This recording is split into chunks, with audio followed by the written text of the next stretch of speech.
wasn't looking for anything fancy, just a way to make ends meet. Bills were piling up, and the late-night gig sounded straightforward enough. Drive a single client to his destinations, follow a few rules, and keep quiet.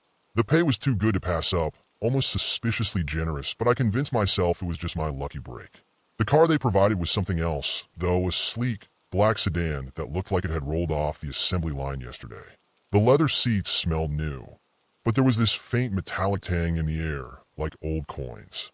The system inside was top of the line, but the radio sometimes hissed static even when it was turned off. It was weird, but I figured it was just a glitch or interference from other signals. The rules came in a sealed envelope, simple but unnervingly specific. Things like don't look in the rearview mirror after midnight, or only change the radio to 88.8 if it turns on by itself. The one about not responding unless my full name was used sent a shiver down my spine, but I laughed it off. Honestly, I thought it was some eccentric billionaire's idea of fun. Who sets rules like that? Still, I followed them. I needed the money, and I figured as long as I stuck to the list, I'd be fine. First night out, I sat waiting, hands on the wheel, wondering who I was about to meet. When the back door opened, the client slid in silently, like a shadow. I adjusted the mirror out of habit, but all I could see was the top of his hat and part of his coat. Something about him felt off, like the air had shifted, but I chalked it up to nerves. The drive started off uneventful, almost boring. He didn't say a word, and honestly, I was fine with that. The route was already programmed into the car's GPS, so I just focused on the road. But as we moved deeper into the night, things started to feel wrong.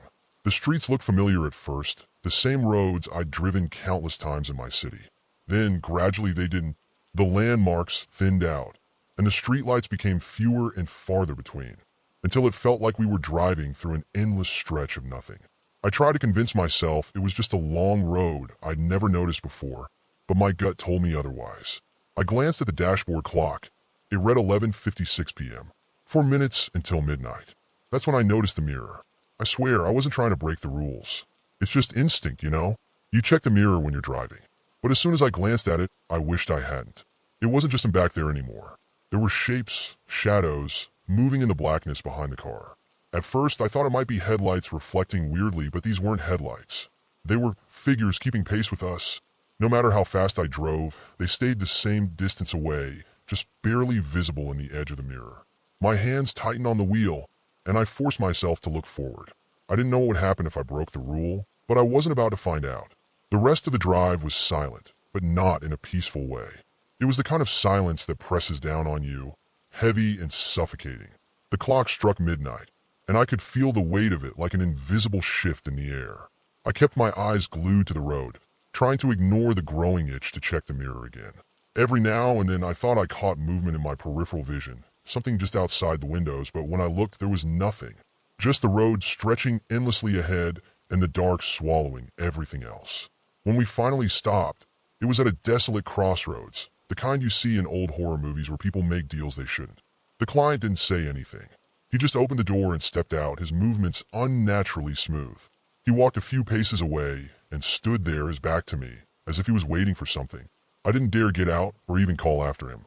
I stayed in the car, gripping the steering wheel so tightly my knuckles ached. After a few minutes, he came back. I remember the way the door shut, too quiet for something so heavy. The smell hit me immediately, a sharp metallic tang that made my stomach turn. It was like rust, but worse, like blood. He didn't have anything with him, and his hands were clean, but the smell lingered, sticking to the air like a bad omen. As we pulled away from the crossroads, the tension in the car became unbearable. My chest felt tight, and my breathing was shallow. I tried to focus on the road, but the smell wouldn't leave. It clung to the inside of the car like a ghost, making me nauseous. That's when the radio came to life. It started with a crackle, then a high-pitched whine that made me flinch. I hadn't touched it. It just turned on by itself. Static hissed through the speakers, and then I heard something that made my stomach drop. Beneath the static were fragments of a voice, broken and distorted, like someone trying to talk underwater. I fumbled to change the frequency, remembering the rule about switching to 88.8. My hands were trembling so badly, it took me a few tries to get it right. The second I hit 88.8, the static stopped, replaced by a soft, eerie melody. It was faint, almost like a music box, but it didn't feel soothing, it felt wrong. The sound crawled under my skin, making me want to cover my ears, but I didn't dare touch the volume. The client, for the first time, turned his head slightly toward me. I couldn't see his face, just the faint outline of his hat in the rearview mirror. But I could feel his attention, like a cold hand gripping the back of my neck. The melody played on, looping in a way that felt intentional, like it was meant to keep me on edge. I couldn't tell if it was the music itself or something about the frequency, but it made me feel dizzy, like the world was tilting. I focused harder on the road, trying to ignore the sound, but the car felt heavier somehow, like it was fighting against me. I don't know how to describe it. It was as if the car didn't want to keep moving forward, like the wheels were dragging through invisible mud. Then the client spoke, his voice cutting through the tension like a blade. "Do you know why I chose you?" he asked, his tone low and deliberate. I froze. My brain screamed at me not to respond, not to acknowledge him unless he said my full name. The rule was clear. My throat felt dry, but I managed to stay silent, gripping the wheel like my life depended on it. He didn't push for an answer. He just leaned back into the shadows, like he was testing me. That's when the lights on the road started to flicker, plunging us into intervals of complete darkness. Every time the lights blinked back on, it felt like we were somewhere else entirely. Fields, forests, and finally, an endless expanse of black nothingness. The emptiness outside the car was unlike anything I'd ever seen. There was no horizon, no stars, just an all-encompassing void that seemed to swallow the road itself. It was as if we weren't moving at all, yet the engine hummed steadily, and the speedometer climbed like normal. I fought the urge to look in the mirror again, my fingers twitching with the need to check. But I didn't dare. Instead, I focused on the faint glow of the dashboard and the rhythmic sound of the tires, trying to ground myself. Every second felt like an hour, and the eerie melody from the radio didn't help. It felt as if it were seeping into my brain, twisting my thoughts. Then, without warning, the client ordered me to stop. His voice was calm, but it carried an authority that made my blood run cold. I eased the car to a halt, my hands shaking so much I nearly stalled the engine. We were at the edge of what looked like a massive cliff. Beyond it, there was only more blackness, but something about it felt alive, like it was watching us. The client stepped out of the car and walked to the very edge, staring down into the void. My instincts screamed at me to drive away, but my body wouldn't move. I could only sit there, paralyzed, watching as he stood motionless, his figure outlined by the dim glow of the car's taillights. I don't know how long he stood there. Time felt like it had lost all meaning. I wanted to scream, to ask what the hell was going on, but the words wouldn't come. Finally, he turned back to the car and pointed toward the abyss. "Drive," he said, his voice colder than the night air. My heart sank. He couldn't be serious, but there was no mistaking his intent. He wanted me to drive off the cliff. I tightened my grip on the wheel, every muscle in my body locking up. My mind raced, weighing my options. If I disobeyed, would he do something? If I followed his order, what would happen to me? I sat there, frozen, until I noticed movement in the rearview mirror. The figures from earlier, the ones I'd glimpsed trailing the car, were now closer, circling the vehicle. They didn't walk. They glided, their forms shifting like smoke. My breath hitched as I realized they weren't just outside anymore. Their reflections were in the back seat, impossibly close, though I couldn't feel them there. I snapped my gaze forward, but the shadows seemed to close in, pressing against the car like the air was thickening. The radio crackled again, and this time I heard my own voice coming through, broken and pleading. "Help me, please." "Don't let him," it cut off abruptly, leaving only the distorted music box melody. My hands were drenched in sweat, slipping against the steering wheel as I tried to steady my breathing. The figures outside, or whatever they were closing the distance, their smoky forms flickering like dying flames. I couldn't tell if they were trying to get in or if they were already a part of the car itself. My reflection in the rearview mirror caught my eye for a split second, and my stomach flipped. It wasn't me, or at least, not how I should have looked. My reflection was sitting there in the back seat, staring at me with hollow eyes and a twisted grin that stretched unnaturally across its face. I tore my gaze away, gripping the wheel so hard my knuckles turned white. The client spoke again, his voice cutting through the chaos. "You're wasting time. Drive." He didn't shout, but there was something in his tone that made my chest tighten. The figures outside were now tapping on the windows, the sound sharp and deliberate, like fingernails dragging across glass. I wanted to scream, to throw the door open and run, but there was nowhere to go, only the cliff and the abyss beyond it. My head was pounding, the radio's haunting melody looping endlessly in my ears. The client leaned forward, closer than he had ever been. I still couldn't see his face, but I could feel his presence pressing against me, suffocating. "Drive," he said again, his voice a low, guttural growl. In a moment of pure panic, I slammed on the brakes and threw the car into park. "No," I whispered to myself, my voice barely audible over the pounding in my chest. I turned to face the client for the first time, desperate to plead or reason with him. But the back seat was empty. He was gone. The door hadn't opened. There was no sound. He just vanished. My heart raced as I scanned the darkness outside, but there was no sign of him. For a brief, fleeting moment, I thought it was over, that maybe I had broken whatever hold this job had over me. Then came the knock. It was soft at first, just a faint tapping against the driver's side window. My stomach churned as I turned to look. What I saw will haunt me for the rest of my life. My own face stared back at me, pressed against the glass. But it wasn't my face, it was wrong. The eyes were completely black, the mouth stretched into an unnatural grin that seemed to mock me. I couldn't move, couldn't scream. The thing outside tilted its head, studying me like I was some kind of insect. Then, with deliberate slowness, it raised its hand and pointed toward the cliff. The message was clear. I wasn't done yet. I don't know how, but I found the strength to shift the car into reverse and hit the gas. The tires screeched as I pulled away from the cliff, the figure outside disappearing into the night as if it had never been there. The road ahead was suddenly familiar again, lined with trees and dim streetlights that flickered but stayed lit. Relief started to creep in, but it was short-lived. The radio buzzed to life, louder this time, the melody distorted and chaotic, almost mocking me. My voice came through the speakers again, frantic and desperate. "You can't run. You know you can't run." The car started to slow, not because I let off the gas, but as if something was holding it back. The steering wheel grew heavier, and the headlights dimmed until they barely illuminated the road ahead. The air inside the car felt thick, suffocating, like I was breathing underwater. I slammed my hand against the dashboard in frustration, yelling, "What do you want from me?" The radio crackled in response, but instead of static or my voice, there was laughter, deep, guttural, and completely inhuman. My stomach dropped as the laughter faded, replaced by a single chilling phrase. "The next trip is inevitable." I don't remember how I got home that night. One moment, I was gripping the wheel, fighting the car as it dragged itself forward. The next, I was parked in my driveway, the engine silent. My hands were still trembling as I fumbled for my keys and stumbled into my house. Everything felt wrong, like I was walking through a dream I couldn't wake up from.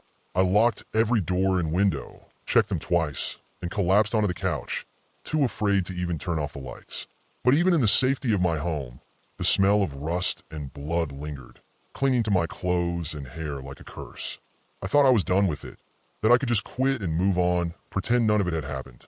The next day, I sent an email to the contact who had hired me, saying I wasn't interested in continuing. No response. That night, as I sat in my living room, trying to calm my nerves, my phone buzzed. A single message lit up the screen. "You've been chosen. Be ready at midnight." My blood ran cold. When I looked outside, the car was there, parked in front of my house, its sleek black frame gleaming under the streetlights like it had been waiting for me the entire time. I stood at the window, staring at the car, my chest tightening with every passing second. It didn't make sense. I had parked it in the company's garage at the end of my shift. I hadn't even taken the keys home. Yet there it was, as pristine as ever, almost inviting me back inside. For a long moment, I debated ignoring the message, locking myself in and hoping this was all some sick joke. But deep down, I knew it wasn't that simple. The car wasn't just a car, and whatever had hired me wasn't something I could walk away from. Midnight crept closer, and with it, an unbearable pressure. It felt like the air in my house had thickened, pressing down on me, making it hard to breathe. Then, the radio in the car turned on by itself. I couldn't hear it clearly from inside, but the faint melody of 88.8 drifted through the walls, haunting and persistent. My phone buzzed again. "You're late." Something inside me snapped. I grabbed my coat and stormed outside, my anger fueled more by fear than defiance. The car door unlocked as I approached, clicking open as if it had been waiting for me to give in. I slid into the driver's seat, hands trembling as the door closed on its own. The engine purred to life, and before I could even touch the wheel, the GPS lit up with a new destination. As the car began moving, I realized I wasn't in control. My hands hovered over the wheel, but it turned on its own, following the directions on the GPS. The streetlights outside blurred as we gained speed, and soon the familiar roads gave way to emptiness again. The void stretched out on either side of the road, the kind of darkness that felt like it was swallowing the world whole. My stomach churned as I glanced at the dashboard clock. Midnight had passed, and the tension in the air grew heavier with every mile. Then I noticed something horrifying. The figures were back, only now they weren't outside the car. They filled the back seat, their distorted forms flickering like bad TV reception. I couldn't see their faces, but I could feel their eyes on me, their presence pressing against my chest like a weight I couldn't escape. The radio crackled, and my voice echoed through the speakers again, whispering, "It's too late. You can't stop it." My reflection in the rearview mirror twisted into that same unnatural grin, its hollow eyes locking onto mine. I turned away, heart pounding, but the whispering didn't stop. It was everywhere now, surrounding me, inside me. The car slowed down on its own, coming to a stop in the middle of a road that seemed to go nowhere. The GPS went blank, and the engine cut out, leaving me in an oppressive silence. I could feel them, the figures, pressing closer, their presence now suffocating. The windows fogged up despite the cold air, and faint handprints appeared on the glass, smudging outward as if something inside the car was trying to escape. The radio clicked back on, louder than before, blaring static mixed with faint, echoing laughter. My own voice cut through again, but this time it wasn't a whisper. It was a scream. "Why didn't you follow the rules?" I was shaking so hard I could barely keep my head up. The air in the car felt too thick to breathe, my vision tunneling as I tried to make sense of what was happening. Then, out of nowhere, the client's voice returned, calm and cold. "This is where it ends." I didn't even see him appear, but he was there, sitting in the back seat, more solid than the shadows that surrounded him. He leaned forward, and though I couldn't see his face, I felt his breath on the back of my neck. "Drive," he said again, the word cutting through me like a blade. But this time I couldn't move. I sat frozen, every instinct screaming at me to do something, anything, but my body refused to move. The client leaned back into the shadows, as if satisfied with my paralysis. The radio fell silent, leaving only the faint hum of the car, though the engine wasn't on. My gaze drifted to the windshield, where the road ahead was no longer a road at all. It was a vast, swirling expanse of darkness, shifting like storm clouds, alive and watching. My heart pounded as the car started moving again, on its own, inching closer toward the edge of whatever that void was. I wanted to scream, to throw open the door and run, but something held me in place, a force stronger than fear. The void ahead seemed to grow, drawing the car, and me, closer, and as it did, the figures in the back seat began to dissolve, melting into the shadows that surrounded the client. His voice came again, softer this time, almost a whisper. "You were always going to end up here. You just didn't know it." As the front wheels tipped over the edge, I closed my eyes, bracing for the plunge. But nothing happened. When I opened them, I was sitting in my driveway, the car off, my hands still gripping the wheel. The clock read 3:33 a.m. For a long time, I just sat there, unable to process what had happened. My heart was still racing, and my clothes were damp with sweat. The car looked normal, like it had the night I first got it, pristine and unassuming. But something was different now. Something about me. My hands felt foreign, like they didn't belong to me anymore. I stumbled out of the car, slamming the door shut and backing away as if it might come alive again. Inside the house, I checked the locks over and over, but it didn't make me feel safe. The silence wasn't comforting. It was oppressive, as if the void from the road had followed me home. Days later, I called the company again to quit. This time, someone answered, a voice that was deep and almost amused. "You can't quit," they said simply, and then hung up. That night, I found a small envelope on my doorstep with no return address. Inside was a single piece of paper, the same rules I'd been given when I started, but this time, there was an extra line at the bottom. "You'll know when it's time for your next drive. I don't know how or why, but I've accepted that it's not over." The car is still parked outside my house every night, and I can feel it waiting for me. The radio hums faintly sometimes, even when I'm nowhere near it. I don't know what's coming, but I know I won't have a choice when it does.